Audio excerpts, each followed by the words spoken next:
క్రీస్తునందు ప్రియమైన సహోదరి సహోదరులారా, చేరువచ్చిన మీ అందరికీ ప్రభువైన యేసుక్రీస్తు వారి నామం పేరిట హృదయపూర్వకంగా వందనాలు. అలాగే ప్రత్యేకంగా అవసరం లేదు,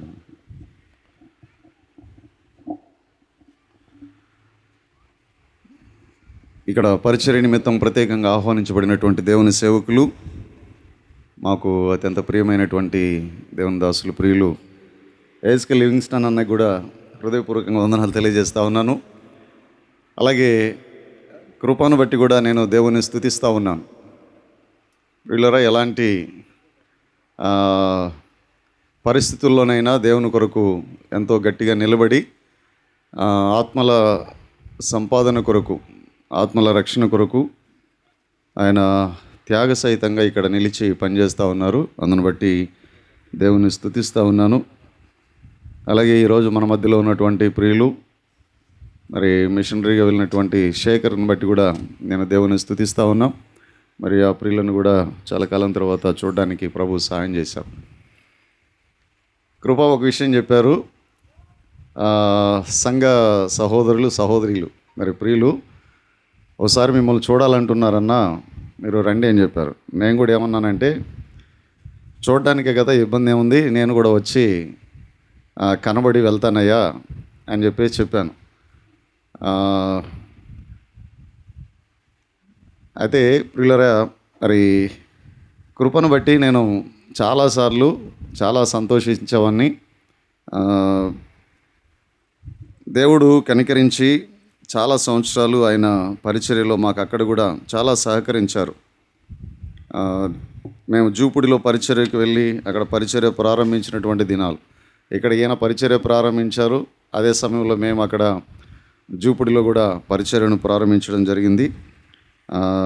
మా పరిచర్యలో కృప అప్పుడు మీటింగ్స్ టైంలో కానీ ఏదైనా చాలా మంచి సహకారాన్ని అందించారు. అందును బట్టి దేవుని స్తుతిస్తూ ఉన్నాను. మరి ఈ సమయంలో ప్రత్యేకంగా మీ మధ్యకు రావడానికి కేవలం మీ యొక్క సహవాసాన్ని కోరుకొని, నిజానికైతే ఇప్పుడు ఈ ఫ్యాన్ ఒకటి తీసేయండి నాకు, ఈ మీటింగ్కు రాగలిగేంత అనుకూలత కానీ శక్తి కానీ లేదు.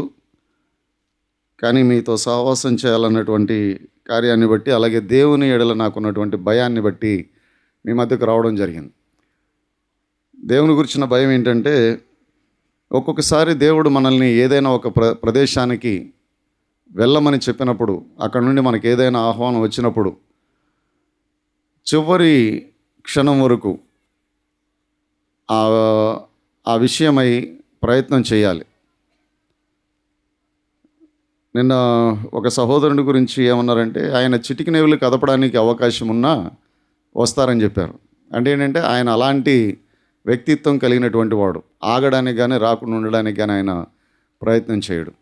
ఇప్పుడు మాకు 6 గంటల వరకు జూపుడిలో ఫెలోషిప్ మీటింగ్ జరిగింది ఉదయం నుంచి. నేను రాత్రి 3 గంటల నుంచి కూడా నేను కొంత పని దాని కొరకు ప్రిపరేషన్ చేయాల్సి వచ్చింది. అయినా సరే మరి కృపను బట్టి ఆయన ఈరోజు ఇక్కడ దేవుని సేవకులు కొందరు రాలేకపోతున్నారన్న, కాబట్టి మీరు వచ్చి ఒక మెసేజ్ చెప్పి వెళ్ళండి అని అడిగినప్పుడు కాదంటానికి నాకు ధైర్యం సరిపోలేదు. వచ్చి దేవుని వాక్యాన్ని మీతో పంచుకొని పరిచర్య జరిగించి వెళ్ళాలనే ఉద్దేశంతో నేను మీ మధ్యకు రావడం జరిగింది. సరే ప్రియులారా, ఇప్పుడు కొద్ది నిమిషాలు నేను వాక్యాన్ని పంచుకుంటాను. 8:30 అయింది సమయం. వీలైనంత త్వరగా వర్తమానాన్ని ముగించి మన మధ్యలో ఉన్నటువంటి దేవుని సేవకులు అన్నగారికి సమయాన్ని అప్పగించడానికి ప్రయత్నం చేస్తాను.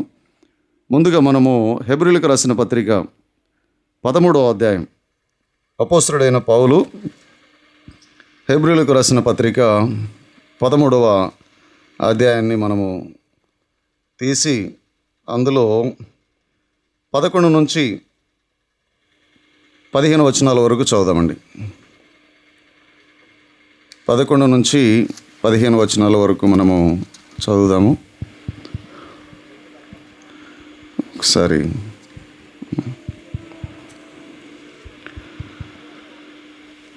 నేను చదువుతున్నాను చూడండి.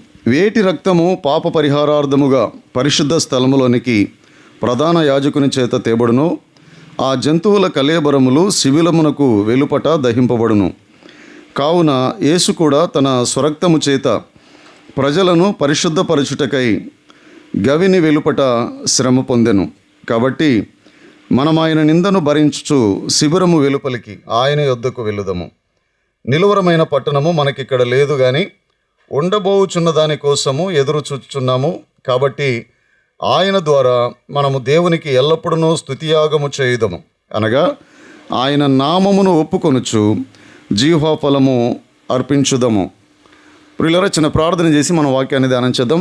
తలలో వంచి కళ్ళు మూసుకునండి, ప్రార్థన చేద్దాం. పరిశుద్ధుడైన దేవ, మహోన్నతుడైన మా తండ్రి, అత్యంత కృపగల మీ నామమును బట్టి మీకు మా హృదయపూర్వకమైన కృతజ్ఞతాస్తుతులు, స్తోత్రములు, వందనములు చెల్లిస్తున్నాం. ఇదిగో నాయన, ఈ రాత్రికాల సమయంలో ప్రత్యేకంగా స్థానిక సంఘాన్ని ప్రేమించి మీరు ఇచ్చినటువంటి ఈ మంచి సమయానికై మీకు స్తోత్రములు చెల్లిస్తున్నాం. నాయన, మీ యొక్క వాక్యపు వెలుగులో మా జీవితాలు ప్రదర్శించబడాలి. నాయన, మేము చూసుకోగలగాలి. దేవా, మా యొక్క లోటుపాట్లను సరిచేసుకోగలగాలి. కృప చూపండి నాయన. ఆత్మల రక్షణార్థమై, పరిశుద్ధుల సంపూర్ణత కొరకై, సంఘ క్షేమాభివృద్ధి కొరకై ఈ సభలను మీరు జయకరంగా జరిగించమని ప్రార్థిస్తున్నాం. అల్పుడను బలహీనుడనైన నన్ను కూడా నీ బిడ్డలు ఈ పరిచర్యలో నాయన వారు పాలు ఇవ్వబడింది. అందుకై మీకు స్తోత్రములు చెల్లిస్తున్నాం. మరి మీరు ఇచ్చినటువంటి సమయాన్ని నాయన అర్థవంతంగా ఆత్మల రక్షణార్థమై వినియోగించడానికి కృప చూపండి. బలహీనుడనైన నన్ను కృపచేత బలపరచండి. మీ పాత్రగా నన్ను వాడుకొనమని చదువుబడిన లేఖన భాగాన్ని చేరువచ్చిన మా అందరి కొరకు ఆశీర్వాదకరంగా మీరు అనుగ్రహించుదురని ప్రభువైన యేసుక్రీస్తు వారి నామం పేరిట స్తోత్రములు చెల్లిస్తూ ప్రార్థించి వేడుకొంచున్నాము తండ్రి, ఆమేన్. ప్రియులరా, ఇక్కడ మనం చదువుకున్నటువంటి వాక్య భాగంలో అపోస్తలుడైనటువంటి పౌలు గారు ఒక విషయాన్ని చెప్తూ ఉన్నాడు. అదేమిటంటే, ప్రభువైన యేసుక్రీస్తు వారు గవిని వెలుపట శ్రమ పొందాడు అనే విషయాన్ని ఆయన చెప్తున్నాడు. పౌలు గారి ఉద్దేశం ఏంటంటే, యేసుక్రీస్తు వారి యొక్క సిలువను చూపించాలనేది ఆయన యొక్క ఉద్దేశం. ఏమండి, ఇప్పుడు యేసు ప్రభువును చూడాలనుకున్నవారు, యేసు ప్రభువును కలుసుకోవాలనుకున్నవారు ఎక్కడికి వెళ్ళాలి? ఇక్కడ మనం చెప్తున్నాడు, మనం ఆయన నిందను భరించు శిబిరము వెలుపలికి ఆయన యొద్దకు వెళ్ళాలి. ఎవరైనా యేసు ప్రభువు దగ్గరికి రావాలి అని అంటే, యేసు ప్రభువును కలుసుకోవాలి అని అంటే ఆయన యొద్దకు వెళ్ళాలి. ఆయన ఎక్కడ ఉన్నాడు? గవిని వెలుపట ఉన్నాడు. యెరూషలేము యొక్క గవిని వెలుపట ఆయన ఉన్నాడు. ఆయన యొద్దకు మనం వెళ్ళాలి. అయితే ఇక్కడ మరొక కారణాన్ని కూడా చెప్తున్నాడు. ఏంటంటే, అసలు ఆయన గవిని వెలుపట ఎందుకు శ్రమ పొందాడు? గవిని వెలుపట ఆయన ఎందుకు సిలువ వేయబడ్డాడు? గవిని వెలుపట ఆయన ఎందుకు బలియాగము చేయవలసి వచ్చింది అనే విషయాన్ని ఆయన ఇక్కడ కొన్ని రుజువులను చూపిస్తూ, లేకపోతే కొన్ని సాదృశ్యాలను చెప్పడం జరుగుతుంది. అదేంటంటే, వేటి రక్తము పాప పరిహారార్థముగా పరిశుద్ధ స్థలములోనికి ప్రధాన యాజకుని చేత తేబడునో, ఆ జంతువుల కళేబరములు శిబిరమునకు వెలుపట దహింపబడును. అంటే పాప పరిహారార్థ బలిగా దేవుని సన్నిధిలో అర్పింపబడినటువంటి ఆ యొక్క బలి పశువు యొక్క దేహాన్ని ఎక్కడ దహించాలి? శిబిరమునకు వెలుపట దహించాలి. దాని యొక్క రక్తమును ఎక్కడ ప్రోక్షించాలి? దేవుని యొక్క బలిపీఠము యొద్ద రక్త ప్రోక్షణం జరగాలి. ప్రియులరా, యెరూషలేములో లేకపోతే దేవుని మందిరములో బలిపీఠము దగ్గర బలిగా అర్పించబడినటువంటి ఆ యొక్క బలి పశువు యొక్క శరీరాన్ని గవిని వెలుపట, శిబిరము వెలుపట దహించాలి. ఇది దేనిని బట్టి చెప్పడం జరిగిందంటే, లేవియ కాండం 9వ అధ్యాయం ఒకసారి చూద్దాం. చూడండి, లేవియ కాండం 9వ అధ్యాయం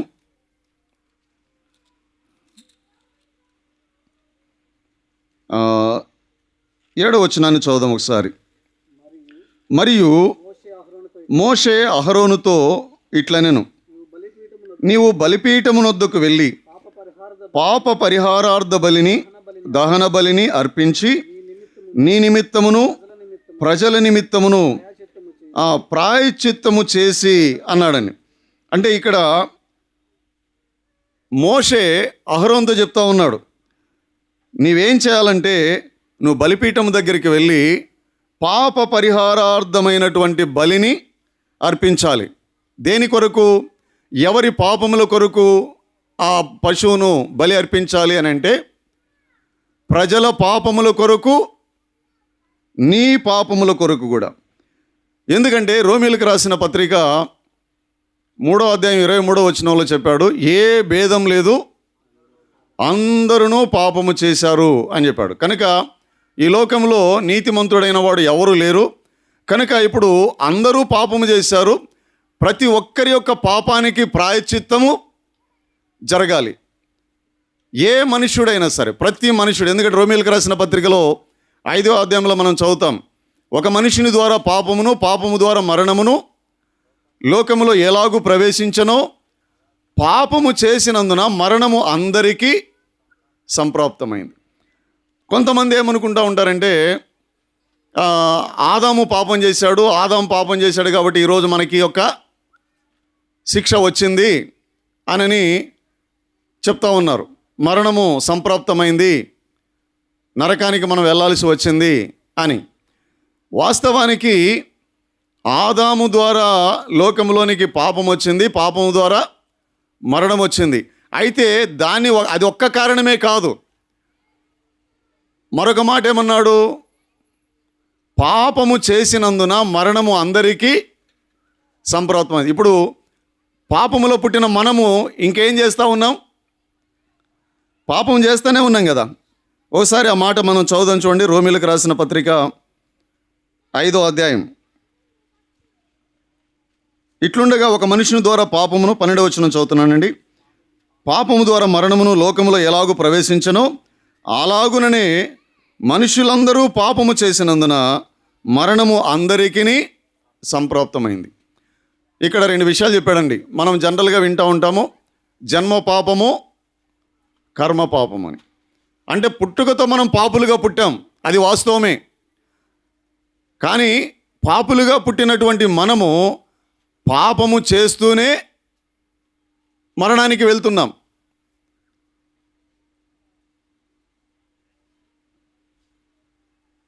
పాపములో పుట్టాము, పాపము చేస్తూ ఉన్నాం. రోమీయులకు రాసిన పత్రిక 3:23లో కూడా ఒక మాట మనం చదువుతాం. అక్కడ ఏమన్నాడంటే, ఏ భేదం లేదు, అందరూ పాపము చేసి దేవుడు అనుగ్రహించు మహిమను పొందలేకపోతున్నారు. ఈరోజు మనము దేవుని మహిమను ఎందుకు పొందలేకపోతున్నామంటే, మనలో ఉన్నటువంటి పాప స్వభావాన్ని బట్టి మనము పాపము చేయకుండా ఉండలేకపోతున్నాం. మహిమను పొందాలని మనకు ఆశ ఉంది, కానీ మహిమను పొందడానికి మనకు అవకాశం లేదు. లేకపోతే మహిమను పొందగలిగే ఆ యొక్క యోగ్యత మనకి లేదు, ఆ అర్హత లేదు. కారణం ఏంటంటే, పాపము చేసినందున అన్నాడండి. 5వ అధ్యాయంలో ఏమన్నాడంటే, పాపము చేసినందున మరణము సంప్రాప్తమైంది. రోమా 3:23 ఏమన్నాడంటే, మనము పాపము చేసినందున మహిమను పొందలేకపోతున్నాం. అయితే పిల్లరా, ఈ పాప ఫలితమైనటువంటి ఈ మరణము నుండి, అలాగే ఈ పాప ప్రభావము చేత మనం పొందలేకపోతున్నటువంటి ఆ మహిమను మనము పొందగలిగే విధంగా ప్రాయశ్చిత్తం జరగాలి. ఏమండి, మనం పాపము చేయకుండా ఉండడానికి, లేకపోతే మనం చేసిన పాపాలకు ప్రాయశ్చిత్తం జరగాలి. అలాగే పాప పరిహారము పొందినటువంటి మనము పాపము జోలికి వెళ్ళకుండా పరిశుద్ధంగా జీవిస్తూ దేవుని మహిమను పొందడానికి మనము సిద్ధపడాల్సినటువంటి అవసరత ఉంది. ఇక్కడ హెబ్రీయులకు రాసిన పత్రికలో మనము చూస్తున్నది ఏంటంటే, యేసు ప్రభువు వారు గవిని వెలుపట శ్రమ పొందడానికి కారణం ఏంటంటే, శిబిరము వెలుపట పాప పరిహారార్థమైనటువంటి బలి పశువు యొక్క కళేబరాన్ని దహించాలి అని లేవియ కాండంలో వ్రాయబడింది. గనక యేసు ప్రభు ఈ లోకానికి వచ్చినప్పుడు ఆయన ఒక మాట చెప్పాడు, నేను లేఖనములను నెరవేర్చుటకు వచ్చాను, దాన్ని కొట్టివేయడానికి కాదు. ఇప్పుడు యేసుప్రభు వారు లేఖనాల్లో వ్రాయబడిన సంగతిని బట్టి, ఎందుకంటే ఆయన ఈ లోకానికి వచ్చినప్పుడు ఆయన గురించి బాప్తిస్మం ఇచ్చి యోహాను ఒక సాక్ష్యం ఇచ్చాడు. ఆయన బాప్తిస్మం పొందిన తర్వాత ఆయన నడుస్తుంటే ఆయన చూసి ఏమన్నాడండి?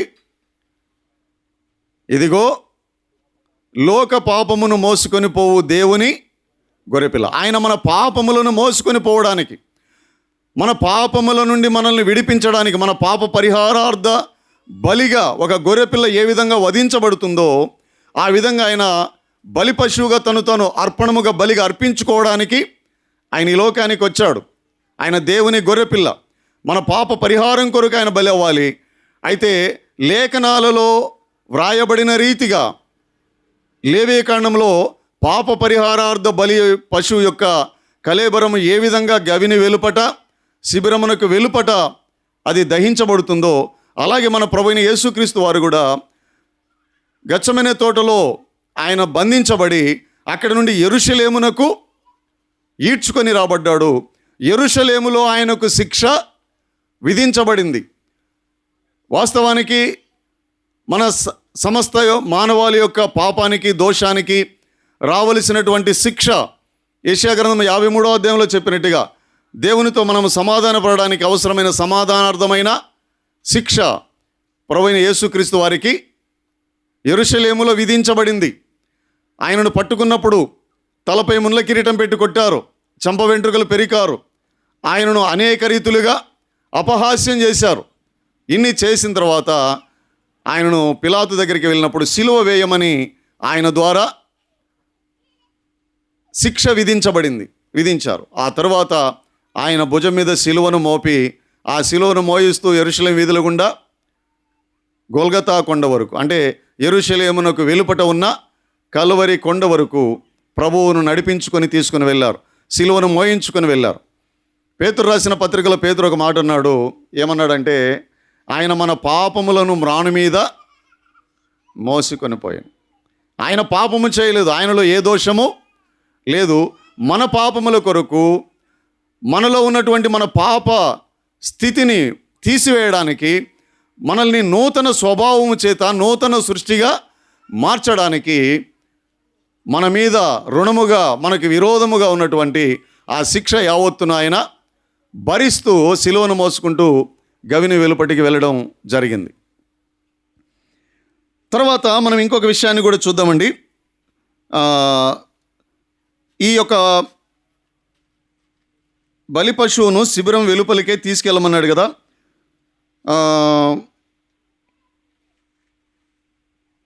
శిబిరం వెలుపలికి ఎందుకు తీసుకెళ్ళాడంటే, నిర్గమకాండం 33వ అధ్యాయం చూడండి ఒకసారి.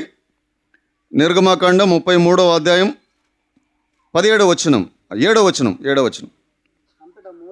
అంతట మోషే గుడారమును తీసి పాలెము వెలుపలికి వెళ్ళి పాలెమునకు దూరముగా దాని వేసి దానికి ప్రత్యక్షపు గుడారమును పేరు పెట్టెను. యెహోవాను వెదికిన ప్రతివాడును పాలెమునకు వెలుపలనున్న ఆ ప్రత్యక్షపు గుడారమునకు వెళ్ళుచూ వచ్చెను. పాత నిబంధన గ్రంథంలో, ధర్మశాస్త్ర కాలంలో దేవుని యొక్క ప్రత్యక్షపు గుడారం ఎక్కడ ఉంది? పాలెమునకు వెలుపల ఉంది.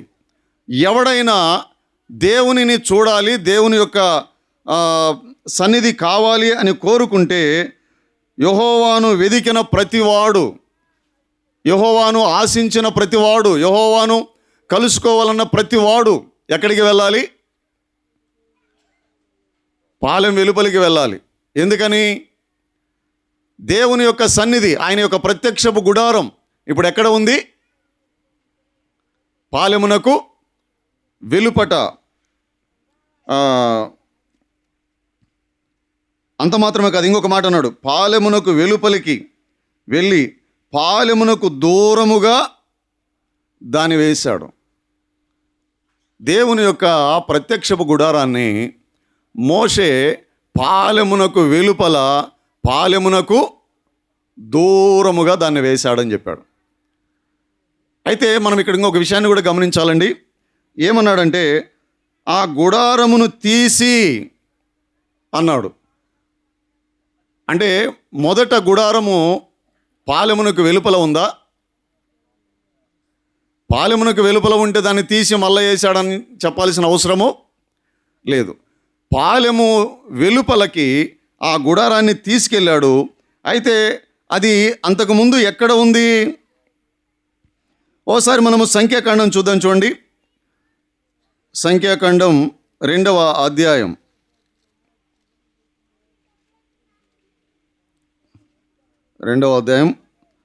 1-2 వచనాలు చూడండి. మరియు యెహోవా మోషే అహరోనులకు ఈలాగు సెలవిచ్చెను, ఇశ్రాయేలీయులందరూ తమ తమ పితరుల కుటుంబముల టెక్కెములను పట్టుకొని తమ తమ ధ్వజమునొద్ద దిగవలెను. వారు ప్రత్యక్షపు గుడారమునకెదురుగా దాని చుట్టూ దిగవలెను. ప్రియులారా, ఇక్కడ ప్రత్యక్షపు గుడారము ఎక్కడ ఉంటుంది అంటే ఇశ్రాయేలీయుల వారి పాలెము మధ్యలో ఉంటుంది. దాని చుట్టూ వారు ఉంటారు. ఒకసారి మనము 17వ వచనం కూడా చదువుదాం. చూడండి, 2వ అధ్యాయంలో 17వ వచనం చదవండి ఒకసారి. ప్రత్యక్షపు గుడారము లేవీయుల పాలెములతో పాలెముల నడుమను సాగి నడవవలెను అన్నాడండి. ఈ ప్రత్యక్షపు గుడారం వెళ్ళేటప్పుడు కూడా ఎట్లా వెళ్ళాలి అని అంటే, ముందు 3 గోత్రాలు తూర్పు వైపున, మీరు కనుక 3వ వచనం నుండి చదివితే తూర్పు వైపున 3 గోత్రాల వారు నడవాలి. పడమటి వైపున 3 గోత్రములు ఉండాలి. కుడి వైపున అంటే ఉత్తరం వైపున 3 గోత్రాలు ఉండాలి. దక్షిణం వైపున 3 గోత్రాలు. ఈ 2వ అధ్యాయంలో మీకు తూర్పున ఏ గోత్రాలు ఉండాలి, దక్షిణాన ఏ గోత్రాలు ఉండాలి, అలాగే ఉత్తరమున ఏ గోత్రాలు ఉండాలి, పడమర ఏ గోత్రాలు ఉండాలో కూడా ఇక్కడ ఆ సంగతులన్నీ వ్రాయబడ్డాయి. అయితే నేను ఇక్కడ చెప్పాలనుకున్నటువంటి విషయం ఏంటంటే, దేవుని యొక్క ప్రత్యక్షపు గుడారము మోషే ఎక్కడ నుండి తీసి పాలెం వెలుపల వేశాడు? ఎక్కడి నుండి తీశాడండి?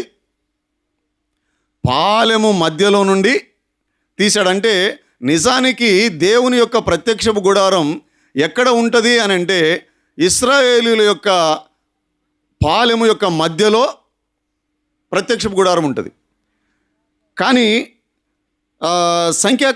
నిర్గమాకాండంలో 33వ అధ్యాయంలో 7వ వచనంలో ఏమన్నాడంటే, ఈ గుడారమును తీసి పాలెమునకు వెలుపట వేయమన్నాడు. కారణం ఏంటి అని అంటే 33వ అధ్యాయంలో ఒకసారి చదువుదాం. చూడండి, 3వ వచనం, 33వ అధ్యాయం 3వ వచనం చదవండి ఒకసారి. మీరు లోబడనొల్లని ప్రజలు గనుక నేను మీతో కూడా రాను, త్రోవలో మిమ్మును సంహరించదనేమో అని మోషేతో చెప్పాను. ఇప్పటి వరకు ఇశ్రాయేలుల మధ్యలో ఉండి సాగినటువంటి ప్రత్యక్షపు గుడారము, ఇశ్రాయేలు పాలెముల మధ్యలో ఉన్నటువంటి ఈ ప్రత్యక్షపు గుడారము, లేకపోతే ప్రత్యక్షపు గుడారం ఉందంటే అక్కడ ఏముంటుంది? దేవుని సన్నిధి ఉంటుంది. ఎందుకంటే వారు ప్రత్యక్షపు గుడారాన్ని మోషే నిలబెట్టిన తర్వాత దేవుని మహిమ దిగి వచ్చింది. ఆ ప్రత్యక్షపు గుడారంలో పరిశుద్ధ స్థలములో కొన్ని వస్తువులు ఉన్నాయి.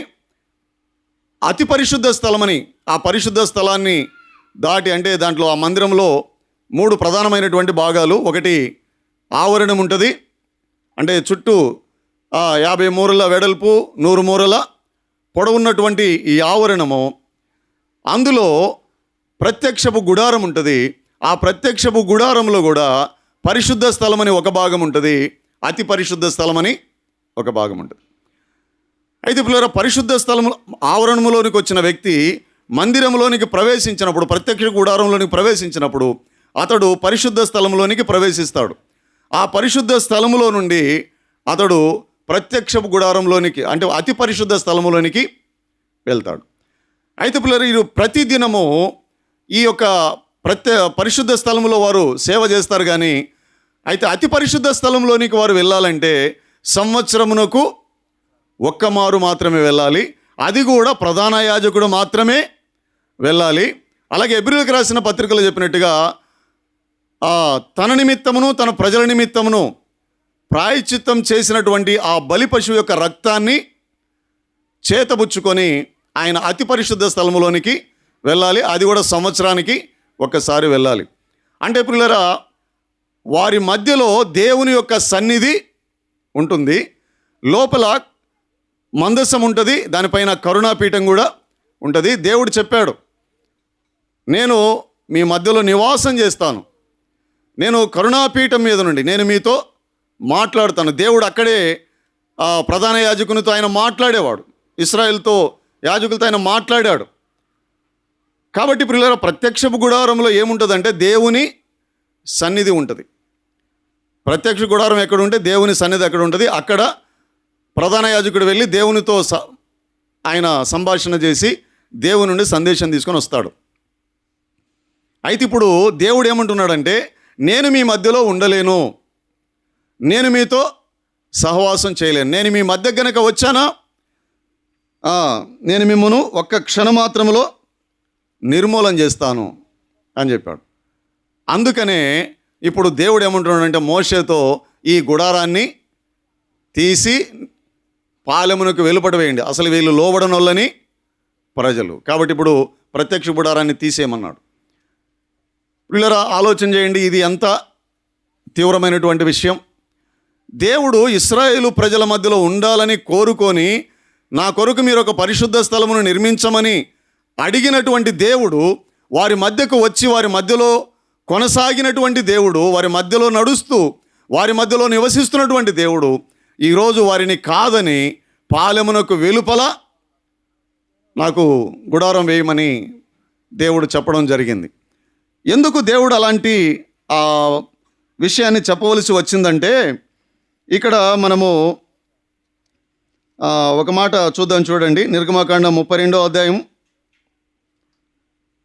5వ వచనం. అహరోను అది చూచి దాని ఎదుట ఒక బలిపీఠమును కట్టించను, మరియు అహరోను, రేపు యెహోవాకు పండుగ జరుగునని చాటింపగా, మరునాడు వారు ఉదయమున లేచి దహన బలులను సమాధాన బలులను అర్పించిరి. అప్పుడు జనులు తినుటకును త్రాగుటకును కూర్చుండి ఆడుటకు లేచిరి. ప్రియులారా, మనం ఇక్కడ మొదటి నుంచి కనుక చదివితే 32వ అధ్యాయంలో అక్కడ విషయం అంతా రాయబడింది. ఏంటంటే, ఇశ్రాయేలీలు ఐగుప్తు నుండి బయలుదేరిన తర్వాత వారు హోరేబు పర్వతం, సీనాయి పర్వతం దగ్గరికి వచ్చినప్పుడు దేవుడు ఒక మాట చెప్పాడు, మోషే నీవు నాతో నా ఎద్దుకు రా, నేను నీతో మాట్లాడాలన్నాడు. మోషే దేవుని సన్నిధికి వెళ్ళాడు, దేవుని దగ్గరికి వెళ్ళాడు, కొండెక్కి వెళ్ళాడు, దేవునితో ఆయన సంభాషణ చేస్తున్నాడు, లేకపోతే దేవుని సన్నిధిలో ఉన్నాడు. పైకి వెళ్ళినటువంటి మోషే 40 రోజులు అయిపోయింది కానీ ఆయన కిందకి రాలేదు.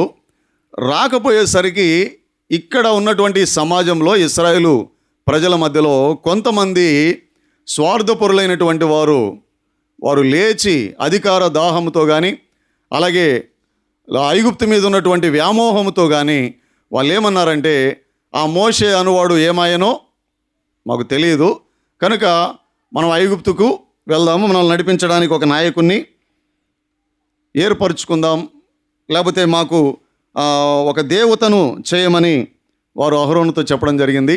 ఈ అహరోను కూడా వారు అడిగినట్టుగానే వారి కొరకు ఒక బంగారు దూడను చేశారు. ఆ దూడను చేసి ఆ దూడను ఏమని పేరు పెడుతున్నారు చెప్పండి. ఆయన అంటున్నాడు, 4వ వచనంలో అంటున్నాడు, ఓ ఇశ్రాయేలు, ఐగుప్తు దేశంలో నుండి నిన్ను రప్పించిన నీ దేవుడు ఇదే అని చెప్పారు. నిజానికి ప్రియులారా, ఇక్కడ ఐగుప్తుల నుండి ఇశ్రాయేలును రప్పించినప్పుడు దేవుడు వారి మధ్యలో చేసినటువంటి అనేకమైన అద్భుతాలు, సూచక్రియలు మనకు తెలుసు. అయితే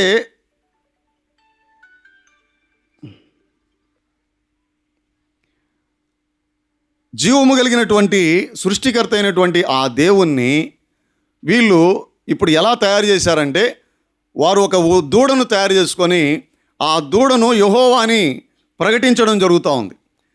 ఐగుప్తులో నుండి నేను రప్పించిన యెహోవా ఇదే. ప్రియులారా, మనము రోమీయులకు రాసిన పత్రికలో చూస్తాం, వారు దేవునిని ఎరిగి ఉండి వారు దేవునిని మహిమపరచలేదు.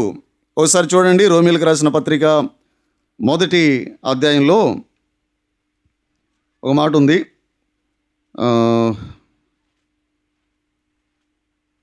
21వ వచనం, మరియు వారు దేవునిని ఎరిగి ఆయనను దేవునిగా మహిమపరచలేదు, కృతజ్ఞతాస్తుతులు చెల్లింపను లేదు కానీ తమ వాదముల యందు వ్యర్థులైరి, వారి అవివేక హృదయము అంధకారమయమాయను, తాము జ్ఞానులమని చెప్పుకొనుచు బుద్ధిహీనులైరి, వారు అక్షయుడగు దేవుని మహిమను క్షయమగు మనుషుల యొక్కయు పక్షుల యొక్కయు చతుష్పాద జంతువుల యొక్కయు పురుగుల యొక్కయు ప్రతిమా స్వరూపముగా మార్చరి.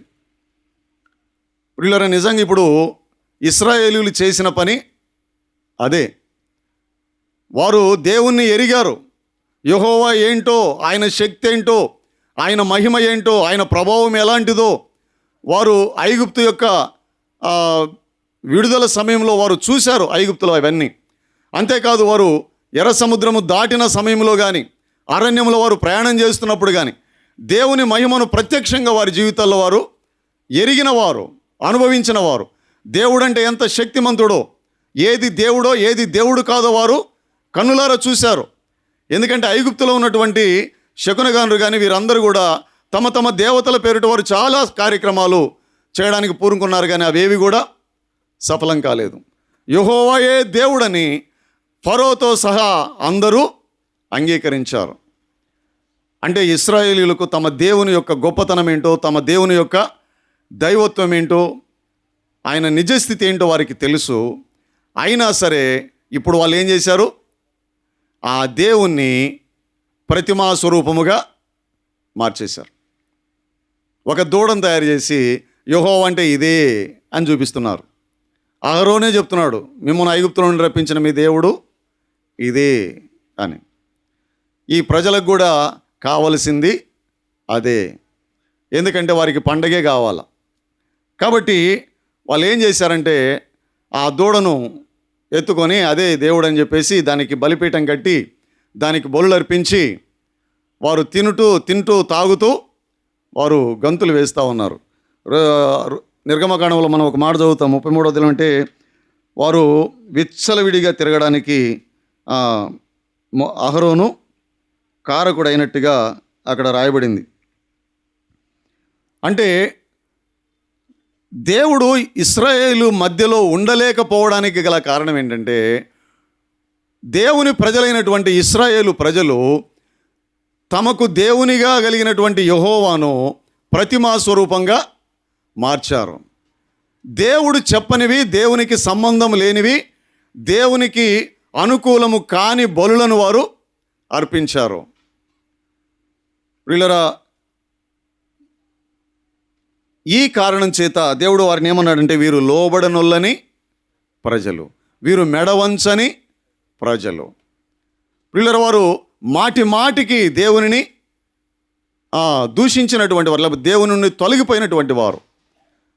లెక్కలేనన్ని మారులు వారు తప్పిపోయారని లేఖనాల్లో మనం చదువుతాం. కాబట్టి ఈ కారణాలను బట్టి పౌలు గారు మోషే దేవుని మాట ప్రకారం ఈ గుడారాన్ని తీసి వెలుపట వేయడం జరిగింది. అయితే పిల్లరా, యేసు ప్రభువు శిలువ వేయబడేంత వరకు ఆయన లేఖనాల ప్రకారంగా మనకు ఏమేమి చేయాలో మన పాప పరిహారం కొరకు ఆ ప్రాయశ్చిత్తం అంతటిని చేసి ఆయన శ్రమ పొందాడు, శిలువలో మరణించాడు, 3వ దినమున మరణమును జయించి తిరిగి లేచాడు. అయితే ఇప్పుడు మరలా ప్రభువు మనతో ఏమంటున్నాడంటే, రక్షించబడినటువంటి పరిశుద్ధులతో ఎక్కడ 2-3 నా నామమును కూడి ప్రార్థన చేస్తారో వారి మధ్యలో నేను ఉంటానని చెప్పాడు. ప్రియులారా, గవిని వెలుపటికి వెళ్ళినటువంటి ఆ ప్రత్యక్షపు గుడారం, దేవుని యొక్క సన్నిధి ఈ రోజున దేవుని ప్రజల మధ్యకు తిరిగి వచ్చింది తన కుమారుని ద్వారా. ఎక్కడ 2-3 ఆయన నామంలో కూడుకుంటే వారి మధ్యలో నేను ఉంటానని చెప్పారు. ఈరోజు మనము ఈ స్థలంలో కూడుకొని దేవుణ్ణి ఆరాధిస్తూ ఉన్నప్పుడు దేవుడు మనతో కూడా ఉండి మన స్తుతులను ఆయన ఆగ్రహిస్తున్నాడు, మన యందు ఆయన ఆనందిస్తూ ఉన్నాడు. కానీ ఒక విచిత్రమైనటువంటి పరిస్థితి ఈరోజు మన మధ్యలో జరుగుతూ ఉంది. అదేంటంటే ప్రకటన గ్రంథం ఒకసారి మనం తీసి చూద్దాం. చూడండి, ప్రకటన గ్రంథం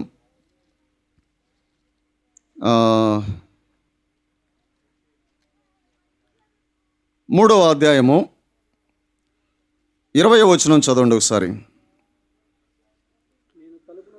ఇదిగో నేను తలుపునొద్ద నిలుచుండి తట్టుచున్నాను, ఎవడైనను నా స్వరము విని తలుపు తీసిన ఎడల నేను అతని యొద్దకు వచ్చి అతనితో నేనును నాతో కూడా అతడును భోజనము చేయుదుము అని చెప్పాడు. ఎవరితో చెప్పాడు ఈ మాట? 14వ వచనంలో ఉంది, లవోదికయలో ఉన్న సంఘమునకు ఈ మాటలు ప్రకటించమని దూతకు ఆజ్ఞాపించాడు. సంఘానికే చెప్తున్నాడు. ప్రియులరా, ప్రభువు ఎక్కడ ఉండాలి? వాస్తవానికి సంఘములో కదా ఉండాలి. ప్రకటన గ్రంథం 1వ అధ్యాయంలో సంఘముల మధ్యలో సంచరించేవాడు. ఆయన సంఘమును సింహాసనముగా చేసుకొని ఆయన తన రాజ్య స్థాపనను జరిగిస్తున్నవాడు.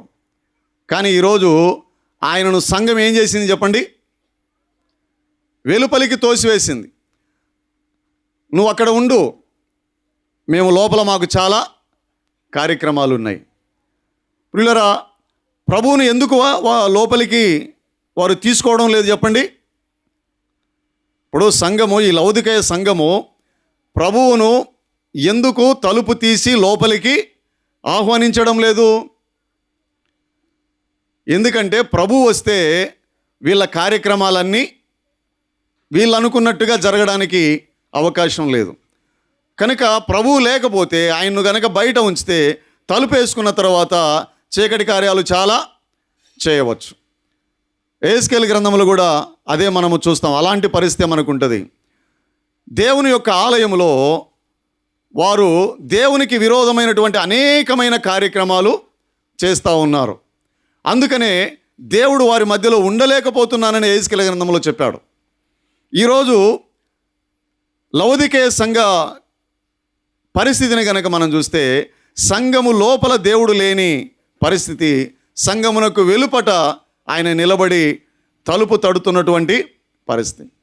ఈరోజు ప్రియులరా, క్రైస్తవ్యంలో మనం కనుక గమనిస్తే, ఆనాడు ఇశ్రాయేలు ప్రజలు ఏ విధంగా తమను విమోచించి తమ కొరకు ప్రాణమిచ్చినటువంటి, లేకపోతే తమ కొరకు రోషం కలిగి ఎన్నో అద్భుత కార్యాలు బాహుబలముతో వారిని విడిపించినటువంటి ఆ దేవుణ్ణి కాదని వారి సొంత ఇచ్చలను, సొంత ఆలోచనలను, వారు కోరికలను నెరవేర్చుకోవడానికి ఏ విధంగా ప్రయత్నం చేశారో, ఈరోజు కూడా సంఘాలు ఎలాంటి పరిస్థితుల్లోకి వెళ్ళినాయంటే, చాలామంది మనల్ని ప్రేమించి మన కొరకు అనేకమైన నిందలు అవమానాలు భరించి సిలువలో తన ప్రాణాన్ని ధారపోసి మరణించి సమాధి చేయబడి 3వ దినం తిరిగి సజీవుడిగా లేచి ప్రయాసపడి భారం మోసుకొనుచున్న సమస్త జనులారా నా యొద్దకు రండి అని ఆయన పిలిచి మనల్ని హక్కున చేర్చుకొని, యోహాను సువార్త 1వ అధ్యాయం 12వ వచనంలో చెప్పినట్టుగా, తన్ను ఎందరు అంగీకరించినో వారందరికీ దేవుని పిల్లలయే అధికారం ఇచ్చి ఆయన సంఘములోనికి మనల్ని ఆయన చేర్చుకున్నాడండి. అపోస్తలుల కార్యముల గ్రంథంలో చెప్పబడినట్టుగా రక్షించబడుతున్న వారు దినదినము వారితో కూడా చేర్చబడుతున్నారు, సంఘములో చేర్చబడుతున్నారు. ఈ రోజున సంఘములో చేర్చబడినటువంటి వారి ద్వారా ప్రియులరా, సంఘములో ఉన్నటువంటి ప్రభువు సంఘానికి వెలుపటికి వెళ్ళాల్సినటువంటి పరిస్థితిని కల్పిస్తున్నారు. దేవుడు మన మధ్యలోకి రాలేని పరిస్థితి వస్తూ ఉంది. కారణం ఏంటంటే, ప్రియులరా, సంఘములో దేవునికి విరోధమైనవి, లేఖనాలకు విరోధమైనవి, దేవుని యొక్క పరిశుద్ధతకు సరిపోని విధానాలు ఏమైతే సంఘములోకి వచ్చి ఉన్నాయో, వాటిని బట్టే దేవుడు ఈరోజు మనతో ఉండలేని పరిస్థితి, సంఘాల మధ్యలో ఉండలేని పరిస్థితి కలుగుతూ ఉన్నట్టుగా మనం చూడవచ్చు. ఒకసారి మనము గలతీయులకు రాసిన పత్రికలో మనం చూడండి. గలతీలో ఉన్నటువంటి సంఘానికి అపోస్తులుడైనటువంటి పౌలు రాస్తున్నాడు. అంటే గలతీయ ప్రాంతంలో చాలా సంఘాలు ఉన్నాయి. గలతీయ అంటే గలిలయ ప్రాంతం, అది చాలా విస్తారమైనటువంటి ప్రాంతము. అందులో ఒక సముద్రం కూడా ఉంది. ఆ ప్రాంతంలో ఉన్నటువంటి పరిశుద్ధులకు సంఘాలకు ఆయన ఈ సంగతులు రాస్తూ ఉన్నాడు. ఏమన్నాడంటే 8వ వచనం నుండి చదువుదామండి. 4వ అధ్యాయం గలతీయులకు రాసిన పత్రిక 4:8 నుంచి. ఆ కాలమందైతే మీరు దేవుని ఎరుగని వారై నిజమునకు దేవుళ్ళు కాని వారికి దాసులై ఉంటిరి. కానీ ఇప్పుడు మీరు దేవునిని ఎరిగిన వారును మరి విశేషముగా దేవుని చేత ఎరుగబడిన వారునై ఉన్నారు. ప్రియులారా, ఇక్కడ పౌలు గారు చెప్తున్నాడు గలతీలో ఉన్న పరిశుద్ధులను ఉద్దేశించి ఏమంటున్నాడంటే, మీరు ఒకప్పుడు దేవుని ఎరగని వారు, మీకు దేవుడు అంటే ఏంటో తెలియదు, కానీ మీరు నిజానికి దేవుళ్ళు కాని వాటిని దేవుళ్ళుగా మీరు భావించి విశ్వసించి వాటిని మీరు ఆరాధిస్తూ ఉన్నారు. ఇలాంటి దేవుని ఎరుగని ప్రజలైనటువంటి మీకు దేవుడు తను తాను ప్రత్యక్షపరుచుకున్నాడు. తన యొక్క వాక్యము చేత తన పిలుపును బట్టి మిమ్మల్ని ఆయన ఆకర్షించుకున్నాడు. ఇప్పుడు మీరు దేవుడు అంటే ఏంటో ఎరిగారు, నిజమైన దేవుణ్ణి ఎరిగారు. ఒకప్పుడైతే నిజమైన దేవుడు అంటే ఏంటో మీకు తెలియదు, కానీ ఈరోజు మీరు నిజమైన దేవుణ్ణి ఎరిగారు. నిజానికి ఇప్పుడు మనం చేరొచ్చినటువంటి మనము నానా రకాలైనటువంటి ఆచారాలు విశ్వాసాలు కలిగినటువంటి వారము. ఆ ఎఫెసీయులకు రాసిన పత్రికలు చెప్పబడినట్టుగా నిర్దేవులుగా ఉన్నాం. నిజానికి దేవుడు అంటే ఏంటో మనకి తెలియదు, కానీ ఏదో ఒక దేవుడని పెట్టుకొని దేన్నో ఒకదాన్ని మనం దేవుళ్ళుగా మనం ఆరాధిస్తున్న వారం. నిజమునకు దేవుళ్ళు కానివారు అంటే వారు నిజమైన దేవుళ్ళు కాదు, కానీ మనం వారిని దేవుళ్ళని భావించి ఆరాధిస్తున్నాం. ఇలాంటి పరిస్థితిలో దేవుడు తన యొక్క వాస్తవికతను, తన దైవత్వాన్ని మనకు అనేక రీతులుగా ప్రదర్శించి తన వాక్యము చేత మనలను ఆయన యొద్దకు ఆకర్షించుకున్నాడు. తద్వారా మనం ఈరోజు దేవుణ్ణి ఎరిగాం, దేవుడు అంటే ఏంటో మనం తెలుసుకున్నాం. అంతేకాదు, ఇక్కడ ఇంకొక విషయం, దేవుణ్ణి మనం తెలుసుకోవడం కాదు, దేవుడు అంటే ఎవరో మనం ఎరగడం కాదు, మనమేంటో దేవుడు కూడా ఎరిగి ఉన్నాడు. దేవుని చేత మనము ఎరుగబడ్డాం. ఈరోజు ఇక్కడ కూర్చున్న వారిలో ప్రతి ఒక్కరిని దేవుడు ఎరుగును. ఫిలిప్పీయులకు రాసిన పత్రిక, పేతురు రాసిన పత్రిక చెప్పు, ప్రభువు తన వారిని ఎరుగును. ఆయనకు తెలుసు ఇక్కడ కూర్చున్న వారిలో ఎవరు ఆయన పిల్లలో, ఎవరు విశ్వసించారో, ఎవరు బాప్తీసం తీసుకున్నారో, ఎవరు ఆయనను ఆరాధిస్తున్నారో ఆయన ఖచ్చితంగా ఎరుగు. ఆయన మన గురించి ఎవరు ఆయనకు సాక్ష్యం ఇవ్వాల్సిన అవసరం లేదు. ప్రియులారా, మన గొప్పతనం ఏంటంటే, మనకున్న ఆధిక్యత ఏంటంటే, మనకు నిజదేవుడు అంటే ఎవరో తెలిసింది. ఆ నిజదేవుణ్ణి ఎరిగినటువంటి మనము ఎవరమో ఆయన కూడా ఎరిగి ఉన్నాడు, తన పిల్లలుగా మనల్ని స్వీకరించాడు. అయితే అలాంటి మనము అంటే గలతీలో ఉన్న వారిని గురించి చెప్తున్నాడు, దేవుని చేత ఎరుగుబడిన వారినై ఉన్నారు గనుక బలహీనమైనవియు నిష్ప్రయోజనమైనవియునైన మూల పాఠముల తట్టు మరలా తిరుగనేలా అని చెప్పాడు. మీరు దినములను, మాసములను, ఉత్సవ కాలములను, సంవత్సరములను ఆచరించుచున్నారు. ఇక్కడ పౌలు గారు గలతీయులకు రాస్తూ చెప్తున్నాడు, ఒకప్పుడు దేవుని ఎరగిన వారు మీకు ఇష్టమైనట్టుగా జీవించారు, కానీ మీరు ఇప్పుడు అలాగూ జీవించడానికి లేదు. ఎందుకంటే మీరు దేవునిని ఎరిగారు, దేవుని చేత మీరు ఎరుగబడ్డవారు. కనుక బలహీనమైనవి ఏవి? ఇక్కడ మనం చదువుకున్నటువంటి ఈ దినములు కానీ, మాసములు కానీ, సంవత్సరములు కానీ, ఉత్సవ కాలములు కానీ, కొలసీలకు రాసిన పత్రికలో పండుగలు, అమావాస్యలను కూడా స్పష్టంగా రాయడం. ఇవన్నీ ఏంటి? ఇవి బలహీనమైనవి, నిష్ప్రయోజనమైనవి, మూల పాఠములు. కనుక మీరు మరలా వాటి జోలికి మీరు వెళ్ళొద్దు. వాస్తవానికైతే ఇక్కడ వీరు యూద ప్రజలని గనక మనం అనుకుంటే, యూదులకు ఆ దినాల్లో ఇవన్నీ ఉన్నాయి.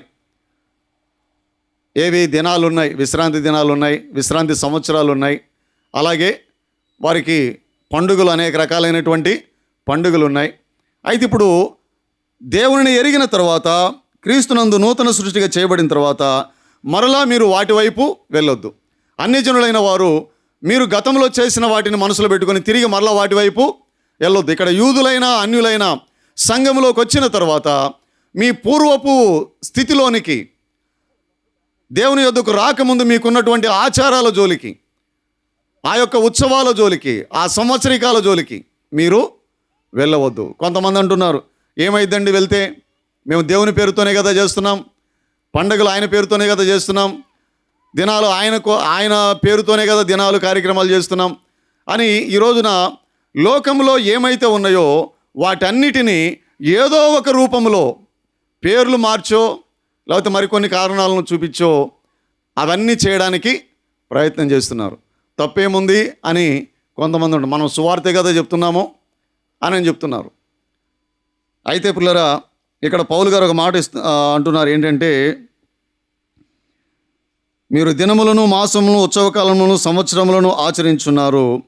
మీ విషయమై నేను పడిన కష్టము వ్యర్థమైపోవునేమో అని మిమ్మల్ని గూర్చి భయపడుతున్నానన్నాడు. అంటే ఇవన్నీ కనుక మీరు చేసినట్టయితే మీరేమైపోతారు చెప్పండి? వ్యర్థులైపోతారు.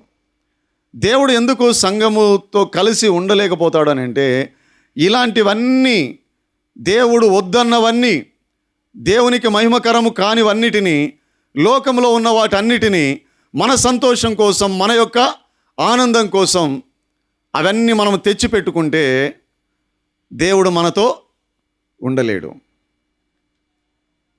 ఆనాడు ఇశ్రాయేలు ప్రజల మధ్యలో ఉన్నటువంటి దేవుడు, ఇశ్రాయేలు ప్రజల మధ్యలో ఉండి నడిచినటువంటి దేవుడు వారి యొక్క ఇలాంటి అనుచితమైనటువంటి కార్యాలను బట్టి ఆయన నేను మీ మధ్యలో ఉండలేనని చెప్పి పాలెమునకు దూరంగా ఆయన వెళ్ళిపోవడం జరిగింది. అలాగే ఈరోజు ఎక్కడ ఇద్దరు ముగ్గురు నా నామమును కూడి ప్రార్థన చేస్తారో వారి మధ్యలో నేను ఉంటానని వాగ్దానం చేసిన దేవుడు ఈ యొక్క లవోదికేయ సంఘ కాలం, నిజానికి మామూలుగా చరిత్రకారులు చెప్తా ఉన్నారు, వ్యాఖ్యానకర్తలు చెప్తా ఉన్నారు, 1900 సంవత్సరం నుండి ఇది లవోదికేయ కాల సంఘం అని చెప్తున్నారు. నిజానికి లవోదికేయ సంఘంలో పరిస్థితులు ఎలా ఉన్నాయో మనం అక్కడ చదివితే మనకు అర్థమవుతుంది. అక్కడ ప్రధానంగా చెప్పింది ఏంటంటే, నులివెచ్చని స్థితి. లవోదికేయ సంఘం యొక్క స్థితి ఎలాంటిదండి? అదేనా? ఒకసారి చూడండి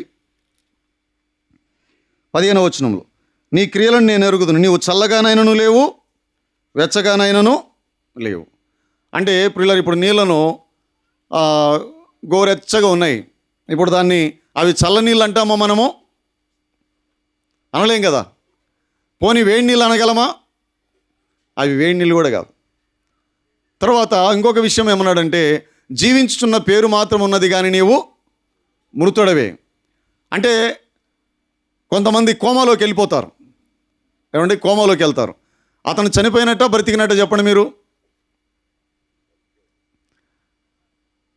బ్రతికున్నాడు కానీ ఎలా ఉన్నాడంటే శవంలాగా ఉన్నాడు.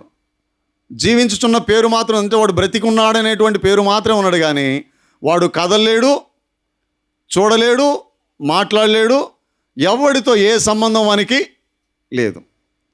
పోనీ చనిపోయాడని సమాధి చేద్దామంటే సమాధికి కూడా పనికిరాడు. వాడు సమాజానికి పనికిరాడు, అలాగని సమాధికి కూడా పనికిరాడు. ఈ లవోదికేయ సంఘం కూడా అటు వెచ్చనిది కాదు, అటు చల్లనిది కాదు. ఈరోజు విశ్వాసం యొక్క పరిస్థితి, సంఘాల యొక్క పరిస్థితి ఎట్టుందంటే, ఇవి దేవుని సంఘాలే అని చెప్దామంటే లోక సంబంధమైన అనేక సంగతులు వాళ్ళ మధ్యలో ఉంటాయి. పోనీ ఇది లోకము, సంఘం కాదందామంటే మళ్ళీ దేవునికి సంబంధించినటువంటి ఆరాధనలు జరుగుతాయి, ఆయన పేరుతో ప్రార్థనలు జరుగుతాయి, పాటలు పాడతారు, అన్నీ చేస్తారు. అంటే ఇది అటు లోకం అని చెప్పలేము, ఇటు సంఘం అని చెప్పలేము. సంఘం ఎలా ఉండాలంటే ఎఫెసీయులకు రాసిన పత్రిక చెప్పాడు, అది పరిశుద్ధమైనది, నిష్కలంకమైనది, వాడబారనిది, అది మహిమగల సంఘంగా ఉండాలి. కానీ ఆ స్వచ్ఛత కానీ ఆ యొక్క జీవము కానీ సంఘంలో కనిపించని పరిస్థితులు వస్తూ ఉన్నాయి. ప్రియులారా, ఈ రాత్రికాల సమయంలో ప్రేమతో మనవి చేసేది ఏంటంటే, 2 విషయాలు నేను చెప్పాలనుకుంటున్నాను. ఒకటి, జీవము గల దేవుని ఇప్పటి వరకు ఎరుగని వారు ఎవరై ఉంటే, నిజ దేవుణ్ణి తెలుసుకొనక ఇంకా దేవుళ్ళు కాని వాటిని దేవుళ్ళుగా భావిస్తున్న వారు ఉంటే, దయచేసి నిజ దేవుడు, నిజ రక్షకుడు, నీ పాపముల కొరకు ప్రాణం పెట్టినటువంటి ప్రేమామయుడు, మరణాన్ని జయించినటువంటి జీవాధిపతి ప్రభు అయిన యేసుక్రీస్తు, సర్వాధికారి అయిన దేవుడు అని చెప్పబడింది. ఈయన నిజమైన దేవుడు, మన రక్షకుడు అని చెప్పబడింది. కనుక యేసుక్రీస్తే నిజమైన దేవుడని దయచేసి గ్రహించండి. తర్వాత పాపముల నుండి విడిపించడానికి ఆయన ప్రాయశ్చిత్తం చేశాడు. కనుక మన పాపముల నుండి మనల్ని విడిపించగలిగినటువంటి అధికారము ఆయనకు మాత్రమే ఉన్నది. మార్కు సువార్తలో చెప్పాడు, పాపములు క్షమించుటకు మనుష్య కుమారునికి అధికారం కలదు. పాపములు క్షమించే అధికారం ఆయనకు తప్ప మరి ఎవరికి లేదు. అపోస్తల కార్యముల పేతురు భక్తుడు అన్నాడు, యేసు అను ఈ నామమున తప్ప ఆకాశము క్రింద మనుషుల్లో ఇవ్వబడిన మరి ఏ నామమున రక్షణ కలుగదు. ఇది గొప్ప రక్షణ. ప్రతి అవిధేయతకు, అతిక్రమానికి రావలసినటువంటి శిక్షను ఆయన తన శరీరమందు అనుభవించాడని హెబ్రీయులకు రాసిన పత్రిక 2వ అధ్యాయంలో చెప్పడం జరిగింది. కాబట్టి ప్రియులారా, ఇంత గొప్ప రక్షణ దేవుడు సిద్ధపరిచి, నిన్ను సృష్టించినటువంటి సృష్టికర్త అయినటువంటి దేవుడు ఆ రక్షణను నీకు ఉచితంగా అనుగ్రహించడానికి ఆయన ఇష్టపడి తన యొద్దకు ఆహ్వానిస్తూ ఉన్నాడు. కనుక ఇంకా పాపములోనే ఉంటూ, పాపము చేస్తూ మరణానికి లోనై మహిమను పొందలేని స్థితిలో ఉన్నటువంటి వారు యేసు ప్రభువును సొంత రక్షకుని అంగీకరించండి. పాపం నుండి విడుదల పొందండి, పరిశుద్ధులుగా జీవించండి, మహిమ కొరకు ఎదురు చూడండి. ఇక దేవుని ఎరిగి దేవునిని ఆరాధిస్తున్నటువంటి పరిశుద్ధులైన వారు, సంఘము, వాక్యానికి విరుద్ధమైనటువంటివి మన జీవితాలను, మన భక్తిని వ్యర్థం చేసి పనికిరాని వారిగా మార్చివేసేటువంటి లోక ఆచారాలు, బలహీనమైన ప్రయోజనము లేనటువంటి వాటిని తెచ్చి సంఘాన్ని దేవునికి దూరం చేయొద్దు. లేకపోతే దేవుణ్ణి మీరు దూరం చేసుకోవద్దు. ప్రభువుకు నచ్చినట్టుగా వాక్యానుసారంగా సంఘాలను నడిపిస్తూ దేవుని యందు ఆనందించాలని ప్రేమతో మనవి చేస్తున్నాం. మంచిదండి.